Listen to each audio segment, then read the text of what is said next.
Ludovic Cueil, qui travaille avec Valérie depuis septembre, je pense, et qui mène beaucoup de projets avec une préoccupation extrêmement forte et centrale d'ailleurs sur l'utilisation des travaux qui sont menés au sein des équipes avec lesquelles ils travaillent.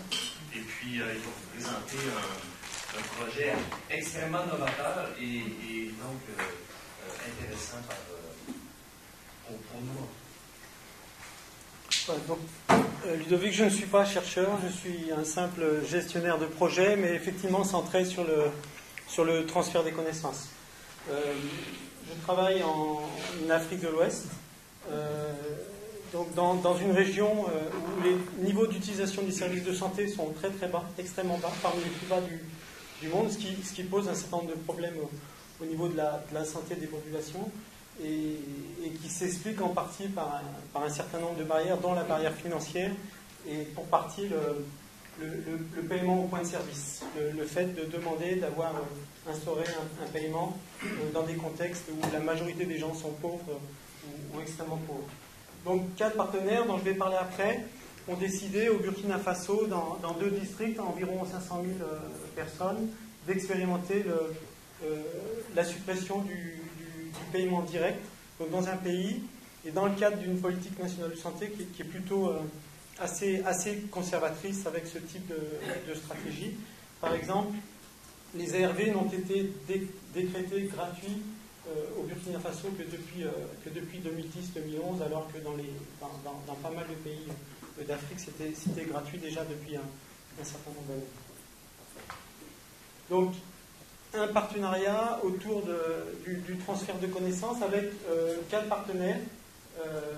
La direction régionale de la santé, à droite, du ministère de la Santé, donc la région du Sahel au Burkina Faso, l'ONG ELF, une ONG allemande, un bailleur de fonds ECHO, le bureau d'aide humanitaire de la Commission européenne, et puis le centre de recherche du CHUM pour un partenariat lié au transfert, avec pas mal d'activités, pas mal de résultats. Ce partenariat a démarré en 2008, donc 5 ans déjà. La capitalisation dont je vais vous parler là concerne la population totale de l'ensemble des partenaires, c'est 129 personnes. Le budget des 5 ans de transfert de connaissances est un peu plus d'1,5 million de dollars canadiens, donc des moyens quand même, pour un budget de l'ensemble du projet de presque 15 millions de dollars. Donc il y a une prise en charge, une subvention mise en place pour rendre les soins gratuits des enfants de moins de 5 ans, des femmes enceintes et allaitantes. Et dans ce projet-là, il y a un volet concernant le transfert de connaissances qui est coordonné, réalisé par ces 4 partenaires. Donc, je n'ai pas parlé d'un nombre de produits réalisés dans le cadre de ce partenariat. Beaucoup de choses ont été faites. Donc, des activités, des communications, des conférences, des films, des livres, des notes d'information stratégique, donc des notes de synthèse qui simplifient, qui résument un petit peu les résultats de recherche, des revues, enfin, des choses assez traditionnelles, mais on a pas mal travaillé pendant ces 4-5 ans. Mais le résultat principal, on va dire, c'est ça. C'est-à dire que malgré les réserves par rapport à ce type de stratégie du gouvernement du Burkina Faso, il y a une réflexion qui a été entamée au niveau du ministère de la Santé pour réfléchir et envisager la mise en place effective de l'exemption du paiement des soins pour les enfants de moins de 5 ans, mais également pour les accouchements. Donc, en utilisant certains des résultats produits par le partenariat dont on va parler maintenant. Donc on a réalisé, ces 4 partenaires, à l'issue de 4 ans de collaboration, ont décidé de réaliser une capitalisation, donc qui vise simplement à tirer et mémoriser des leçons de leur expérience de partenariat en transfert des connaissances. Donc les 4 partenaires, on a divisé un des partenaires, elle, en 4 parce qu'il y a les médicaux, il y a le communautaire, il y a l'administration et puis il y a les décideurs. Donc 7 équipes de capitalisation et donc 21 personnes sur les 129 qui ont participé à cet effort de capitalisation avec un atelier de lancement en janvier, des travaux suite à l'atelier de lancement, un atelier de restitution des résultats et la production des résultats finaux. 4 phases. 3 questions. Une concernant l'utilité du partenariat. Selon vous, à quoi a servi le partenariat? Une deuxième question concernant les processus. Quelles leçons tirer du processus de mise en œuvre de ce partenariat? Et enfin, une question concernant la collaboration. Quel a été le niveau de collaboration entre les partenaires? Donc, pour chacune des questions, des méthodes différentes et adaptées. Je vais aller très vite parce qu'il me semble que ça a été présenté dans le cadre au moins de l'équipe recherche il y a 2 mois. La cartographie conceptuelle concernant la question relative à l'utilité du partenariat. Analyse réflexive et processus délibératif pour l'analyse des processus à 4 dimensions. Identification, priorisation des besoins en connaissances, production des connaissances, diffusion des connaissances et utilisation des connaissances. Avec 2 niveaux d'analyse. Un premier niveau par partie prenante, au niveau de chacune des 7 équipes de capitalisation qui ont été constituées, et puis une analyse transversale avec l'ensemble des parties prenantes du partenariat. Et puis, pour la question de la collaboration, un exercice réflexif concernant les interdépendances du partenariat basé sur les notions de contribution et de besoin dont je parlerai dans la présentation des résultats. Donc, concernant les interdépendances dans le partenariat, un exercice qui visait... on a demandé aux différentes parties prenantes de réfléchir aux choses qu'il était nécessaire de faire de ma part, de la part de mon équipe, pour rendre le partenariat profitable vis-à-vis des autres équipes. Donc c'est ce qu'on a appelé les contributions. Et puis, une deuxième question qui visait à préciser les choses dont mon équipe a besoin pour que de la part des autres équipes pour que le partenariat puisse fonctionner.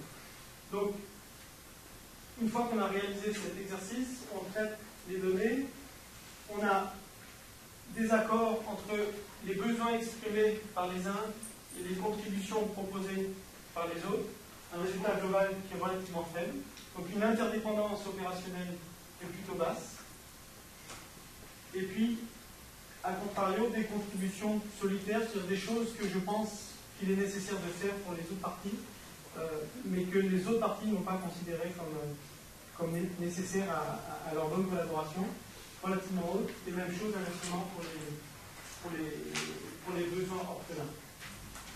C'est les besoins pour lesquels on n'a pas de contribution répondant à l'expression du besoin. Rapidement, on voit que c'est le partenaire de la direction régionale de la santé, équipe 4 de district, c'est-à-dire l'équipe au niveau de la province, et les infirmiers chefs des postes de centre de santé qui ont les niveaux de collaboration les plus faibles. À la fois, alors les plus faibles en termes de contribution, et puis ceux auxquels on répond le moins bien par rapport à leurs besoins. Et pour le CHU, qui est au centre en fait du partenariat du transfert de connaissances, c'est l'inverse.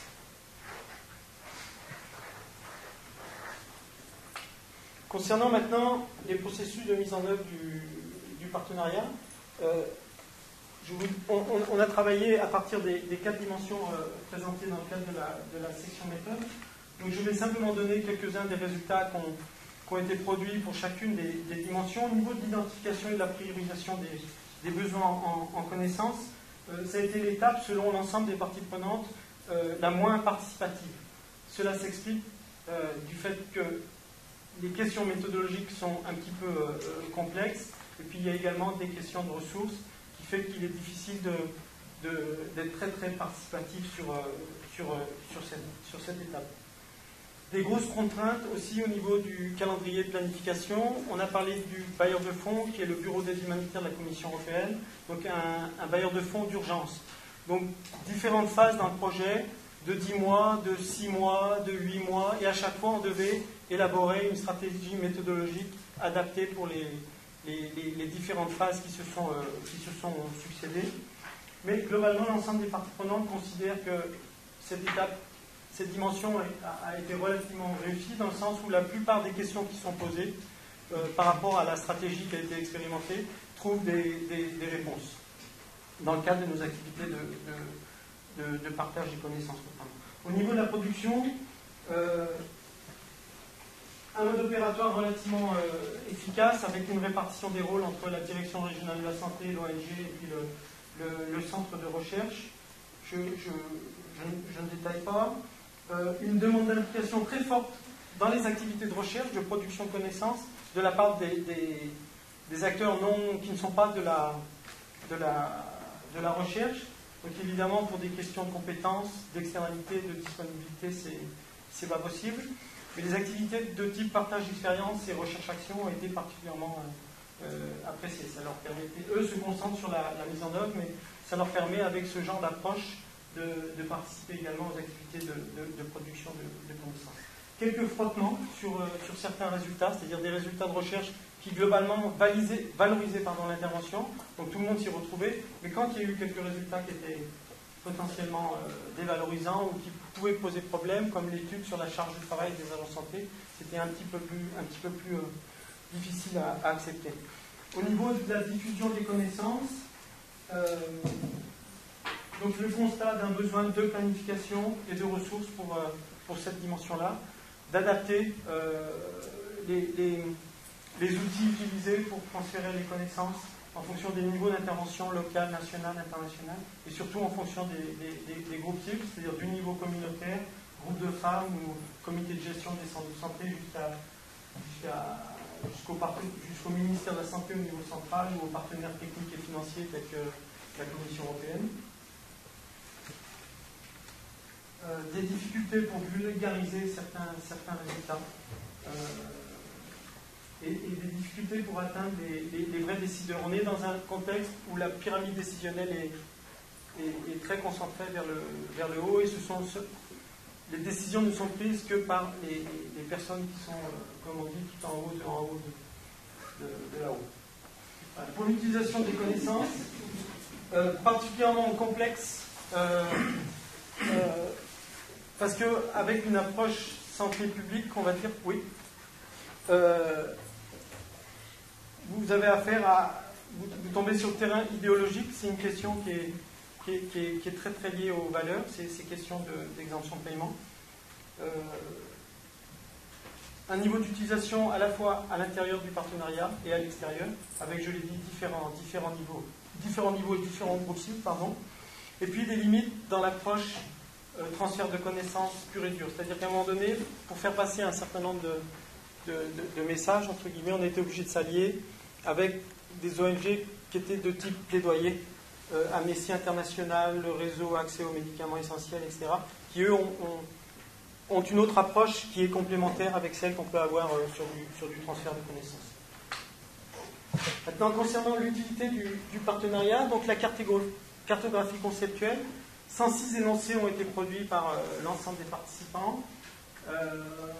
On constate avec ensuite une priorisation entre la réussite, l'importance accordée à ces énoncés et le fait qu'ils aient réussi ou pas, avec une échelle de 1 à 5, peu important, pas important, pas réussi 1, très réussi, très important 5. Donc on voit qu'il y a une corrélation assez forte entre ces deux séries de données. Et je vais simplement... Alors, deux explications possibles. Une confusion dans les concepts de réussi et d'importance et de réussite, pardon, mais a priori le reste des résultats laisse penser que ce n'est pas le cas.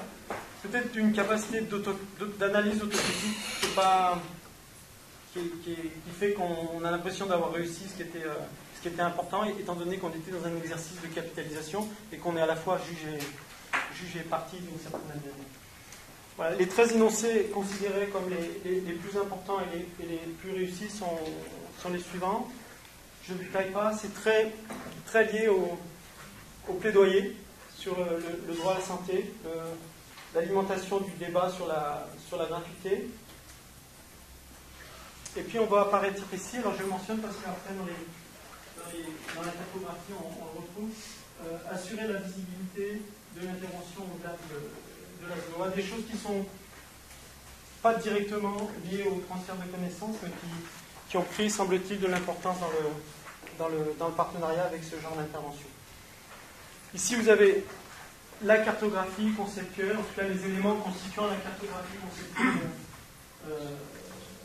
après regroupement des énoncés par l'ensemble des participants, la proposition d'une première carte conceptuelle purement statistique et puis une interprétation de cette carte pour arriver à ces différents éléments-là. Et puis leur classification, leur appréciation au niveau de l'importance et de la réussite. Et donc on voit qu'il y a des choses qui sont très liées au transfert, la recherche, la diffusion des connaissances, bon, l'utilisation dans le cas du plaidoyer notamment, mais également des choses qui sont un petit peu connexes comme le renforcement et la visibilité de l'ONG partenaire qui se retrouve comme l'élément le plus réussi du partenariat. Rapidement, si on essaye de représenter ces différents éléments avec ce type de graphique qui deux axes avec de la production à l'utilisation des connaissances vers le haut, et puis un usage interne, un usage externe des éléments du graphique. On a ici des choses relatives à la production des connaissances, à gauche, en haut à gauche, relatives à l'utilisation des connaissances mais à l'intérieur du partenariat, et puis en haut à droite, utilisation des connaissances à l'extérieur vis-à-vis de l'extérieur du partenaire. En conclusion, on considère la capitalisation comme une méthode qui peut être adaptée pour évaluer un partenariat de transfert de connaissances impliquant des chercheurs, des techniciens, des financeurs, des décideurs. On explique le faible niveau de collaboration opérationnelle présenté dans les résultats comme reflétant un petit peu le contexte où il est très difficile de collaborer avec le gouvernement, parfois enfin entre les acteurs, pour le gouvernement, pour le niveau local avec le niveau central, pour le gouvernement avec les agences partenaires technico-financiers. Et puis, malgré tout, l'impression d'avoir réussi le travail dans le sens où il y a, indépendamment des productions, il y a une vraie utilisation des connaissances qui est faite, puisqu'il y a une réflexion en cours et une préparation d'une correction importante de la politique nationale de santé concernant l'accès financier aux soins de santé. Merci.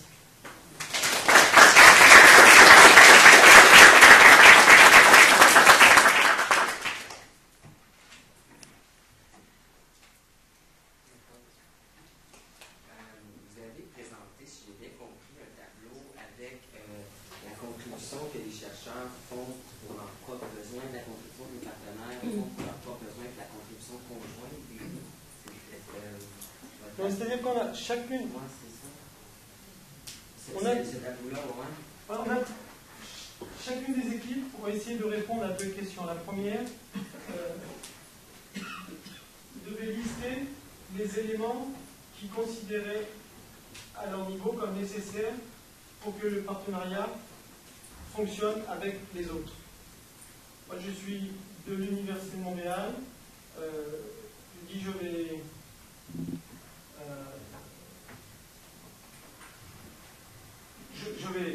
je vais préparer à l'avance mon protocole avec un plan d'action, le budget, etc., pour permettre à l'équipe de l'ONG, à l'équipe administrative de l'ONG, de travailler dans de bonnes conditions sur les questions budgétaires, financières, etc. Donc ça, sur les contributions que l'équipe propose vis-à-vis des autres équipes. La deuxième question qui était posée, c'est de quoi vous avez besoin, vous, pour bien fonctionner de la part des autres équipes. Donc si je suis l'ONG, décideur, je dis moi j'ai besoin que le bailleur de fonds me donne de l'argent. Voilà. Et donc avec ce tableau, vous avez ici, là où les besoins et les contributions se rejoignent, ce qu'on a appelé les accords sur l'interdépendance. Ici, les besoins qui sont restés orphelins, c'est-à-dire des besoins exprimés par chacune des parties mais qui n'ont pas trouvé de réponse. Et ici, inversement, des contributions qui étaient proposées par les différentes parties prenantes, mais qui n'ont pas été jugées utiles pour les parties concernées. Ok, bon, ouais, ok, c'est bon. Ok, je comprends. Parce que je me disais que le pourcentage est assez faible. Donc, quantitativement, oui, ça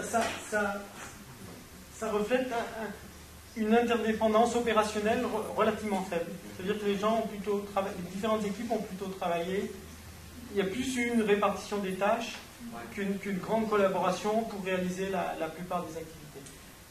Ben, d'un autre côté, je me disais, jusqu'à quel point est-ce que c'est surprenant et jusqu'à quel point est-ce que c'est réaliste et même, à la rigueur, utile d'avoir cette interdépendance-là, parce qu'il y a quand même un cinquième des activités. Disons qu'un cinquième des activités se fait vraiment directement en partenariat, dans le sens que, mettons, un cinquième des activités que je mets en place est directement contributif au partenariat, et puis les autres activités, c'est... on est partie prenante, donc on n'est pas très objectif, mais on a tendance effectivement à relativiser ce résultat, considérant que a priori on est en train de réussir ce que visait le projet, faire la démonstration de la pertinence d'une stratégie éliminant fortement la barrière financière pour les populations, en tout cas les plus vulnérables. Donc preuve que ça a fonctionné. Maintenant, peut-être que ça pourrait fonctionner encore mieux avec un peu plus d'interdépendance. Ou peut-être que le contexte ou que les mandats des différents partenaires n'exigent pas qu'il y ait un grand niveau d'interdépendance entre eux. J'avais une question aussi sur... Oui, monsieur, oui.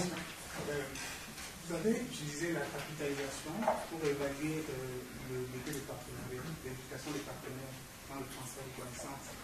Et comment vous assurez que les activités, comment vous assurez que les connaissances ont été utilisées, ont contribué à améliorer effectivement la santé des populations? Quel outil avez-vous utilisé pour mesurer ces évaluations? Alors là, on tombe sur les activités de recherche. Je n'en mentionne qu'une, on a réalisé une étude d'impact de l'intervention sur la mortalité des enfants à l'aide d'une méthode LIST, Life for Safe Tool, et qui démontre qu'il y a une diminution de 16%, fait une estimation d'une diminution de 16% de la mortalité maternelle, de la mortalité infanto-juvénile. C'est entre autres. Donc là, il faut distinguer l'exercice de capitalisation qui était centré sur le partenariat des activités de recherche qui, elles, visaient à documenter, à évaluer l'intervention elle-même, l'exemption du paiement des soins. Là, l'exercice ne concerne que le partenariat autour du mandat de transfert de connaissances. Madame. Oui, donc je trouve que le tableau, justement, d'élaborer un tableau de contribution, comme ça, peut-être, si j'ai bien compris, ça a été fait en début de processus. Malheureusement, non. C'est le genre d'exercice qu'il faudrait faire au début et qui permet effectivement d'avoir une carte des besoins et des propositions de collaboration, de contribution pour les différentes parties et d'organiser le partenariat autour de ça. Alors, j'avais une suggestion. Si justement ça avait été fait en début de processus, normalement, est-ce qu'il avait été prévu que par la suite, une fois que les résultats du tableau sont sortis, oui, on se rassoit à nouveau avec tous les partenaires qui tenaient compte des besoins orphelins et tout? Oui, c'est ça. Il y a une deuxième étape dans l'exercice. Nous, on a été au bout que de la première partie de l'exercice. Et effectivement, on l'a fait à la fin du partenariat. Donc, c'est utile dans le cadre de la capitalisation parce que ça nous permet d'avoir une photo, éventuellement d'en faire une analyse sur est-ce que c'est important, pas important, à quel niveau ça doit être, etc. Mais l'intérêt principal de l'outil, effectivement, c'est qu'il soit utilisé en début au moment où le partenariat s'établit. Et c'est un outil qui a été proposé, développé, je pense, par François Kiokio, qui est membre de l'UPRONA, je crois. Question, commentaire, puis moi. Effectivement, je pense qu'on est plusieurs à avoir sur ce tableau-là. Je pense que ça parle bien du défi de l'enjeu du partenariat, où chacun est dans son paradigme, dans sa vision, dans ce que pense que l'autre a besoin. 20%, ça peut paraître beaucoup, mais dans un principe de partenariat, il y a des moments où l'interdépendance peut être très très forte et d'autres moments moins importantes. Alors, moi, je trouve que ce 20%-là, entre autres au début, à certains moments forts du partenariat, ça doit être vraiment plus important. Et à d'autres moments, effectivement, chacun retourne dans sa cour et fait le travail qu'il a à faire. Et je pense qu'il serait intéressant de le faire aussi en fonction, par exemple, des 4 dimensions qu'on a utilisées sur le processus de transfert de connaissances. Enfin, pour nous, peut-être qu'on se trompe, mais un certain nombre des partenaires parties prenantes ont des limites à l'étape de la priorisation, de l'identification et de la priorisation des besoins en connaissances. De la même manière au niveau de la production des connaissances. Même si les gens ils ont envie de participer aux recherches parce qu'ils sont infirmiers, ils soignent des gens toute la journée, il y a un enquêteur qui vient, qui collecte des données, et puis après il y a un atelier, après c'est publié. On a vu qu'il y avait une forte dimension au niveau de la visibilité, et puis c'est des résultats qui sont très très positifs pour les différents acteurs. Donc, il y aurait cette volonté, il y a cette envie d'en faire plus, mais en même temps, chacun des partenaires aussi a son rôle à jouer et sa fonction. Peut-être une sous-question en lien avec ça. Quels sont les principaux mécanismes que vous avez mis en place pour justement favoriser ou garder vivant ce partenariat pour rapprocher chacun des groupes?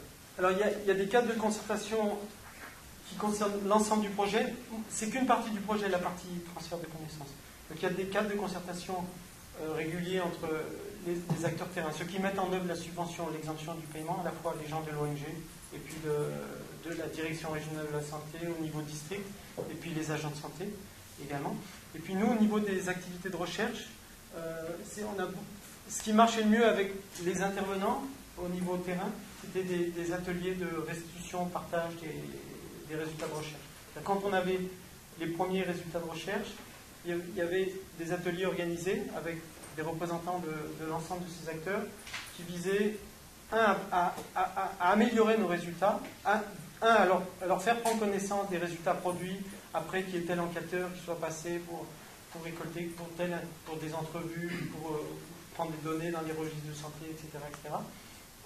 Et puis également pour améliorer nos résultats, c'est-à-dire un petit peu entendre ce qu'ils pensaient des résultats préliminaires qui étaient produits. C'est ça qui marchait le mieux. Ensuite, il y a ça également qu'on a fait, un film donc qui présente les principaux résultats de recherche. Alors c'est un autre métier, hein, mais on s'est essayé.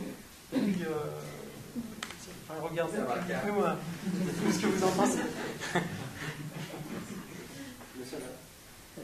Votre présentation est intéressante dans la mesure où elle permet de faire un parallélisme avec les deux premières présentations sur l'influence que peut avoir les bailleurs de fonds ou les organismes subventionnaires sur le transfert de connaissances. En fait, si je me suis bien, et j'ai des connaissances là-dessus, de l'expérience là-dessus, c'est que les projets de recherche qui sont développés dans les pays en développement, dans les pays pauvres, comme le Burkina Faso, c'est des projets de recherche, en fait, c'est des projets de recherche appliqués, donc c'est essentiellement tourné vers le développement de connaissances qui sont immédiatement utilisables. Et dans ce sens-là, il y a deux facteurs qui jouent, qui sont très importants. Le premier facteur, c'est la mission du bailleur de fonds. Les bailleurs de fonds interviennent dans ces pays-là, en général, investissent dans des programmes de recherche pour stimuler le développement. Donc, pour eux autres, la recherche fondamentale, ils n'en veulent pas. Donc, il faut développer des connaissances qui sont utilisables immédiatement. Et le deuxième facteur, c'est le rôle des ONG. Les ONG ont le même rôle que les bailleurs de fonds en général, parce que eux autres aussi, leur mission fondamentale, c'est d'aider au développement, d'aider à l'application de connaissances. Si on regarde ça, je parle de parler-vous au début, avec les deux premières présentations, ça pose un peu la problématique du rôle, de l'influence que peut avoir les organismes subventionnés ou les bailleurs de fonds dans la recherche ici, par exemple, dans les pays développés. On voit par exemple que beaucoup d'organismes qui financent la recherche parlent de plus en plus de transfert de connaissances, Mais il n'y a pas de mécanisme qui vient avec. En fait, il n'y a pas vraiment de dispositif là, qui vient avec pour le transfert de connaissances. Et c'est certain que, comme le disait au niveau de la première présentation, la préoccupation du professeur chercheur, lui, ce n'est pas en premier lieu de faire le transfert de connaissances. Donc, sa préoccupation, bon, je ne dirais pas que c'est pas sa carrière là, mais c'est un chercheur. Un chercheur est là pour développer des connaissances. Au niveau de l'application des connaissances, mais ça prend d'autres acteurs. Et c'est ça que je trouve intéressant de parler de qu'on peut faire avec les deux premières présentations et votre présentation sur l'influence que peut avoir les bailleurs de fonds ou les organismes subventionnés dans le transfert de connaissances. Je pense que, concernant le transfert, un des intérêts de ce projet, justement, c'est d'avoir mis les intervenants au niveau local du ministère de la Santé, ONG, bailleurs de fonds et puis chercheurs dans un même projet. On arrête. Des petites informations techniques. Les toilettes sont mises à votre droite.